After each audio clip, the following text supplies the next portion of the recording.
ഇത് ഞങ്ങളുടെ fish അക്വേറിയമാണ്. Latest പഴയത് മാറ്റിയിട്ട് മേടിച്ചതാണ് കേട്ടോ. അപ്പം അറിയില്ല, ഓർമ്മയില്ലട്ടോ, എനിക്ക് അതിൻ്റെ റേറ്റ് ഒന്നും ഓർമ്മയില്ല. പിന്നെ ഇതിൽ ഇട്ടിരിക്കുന്നത് നമ്മുടെ റെഡ് അരോണയാണ്.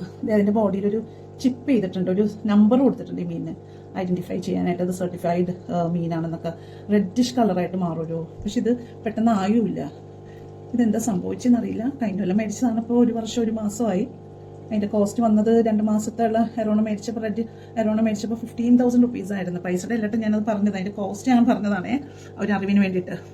അപ്പം അത് സ്ട്രഗിൾ ചെയ്യുന്നതാണ് കേട്ടോ. അതിൻ്റെ എന്തോ അതിന് ഭയങ്കര ബുദ്ധിമുട്ട് വന്നിട്ടുണ്ട് സ്വിം ചെയ്യാനും. പിന്നെ അത് ഇപ്പോൾ 6 മാസമായി ഫുഡ് എടുക്കാനൊക്കെ ഭയങ്കര മടി കാണിക്കുന്നു. പിന്നെ ഇത് കഴിക്കുന്നതാണ് അതിന് ചിപ്പ് ചെയ്ത മാർക്കൊക്കെ കാണാം നമുക്ക്.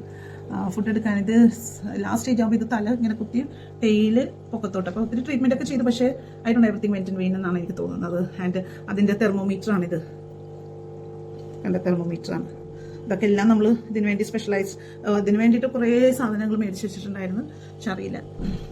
ഇനി ഇതിൻ്റെ ലാസ്റ്റ് സ്റ്റേജ് വരുമ്പോൾ ഹെഡ് താഴോട്ടും വാല് പൊക്കത്തോട്ടും. സാധാരണ നമ്മൾ മെയിൻ ഫ്ലോട്ട് ചെയ്താണ് കാണുന്നത്, പക്ഷെ അരോണ അങ്ങനെയല്ല. അരോണയുടെ കേസ് വിളിച്ച് ചോദിച്ച് വല്ല അടുത്ത മെത്തേഡ് ഉണ്ട്, അടുത്ത പ്രിവെന്റീവ് മെഷർ എന്തെങ്കിലും ഉണ്ടാകുന്നൊക്കെ നോക്കണം. അപ്പോൾ ഓക്കെ എന്നാ.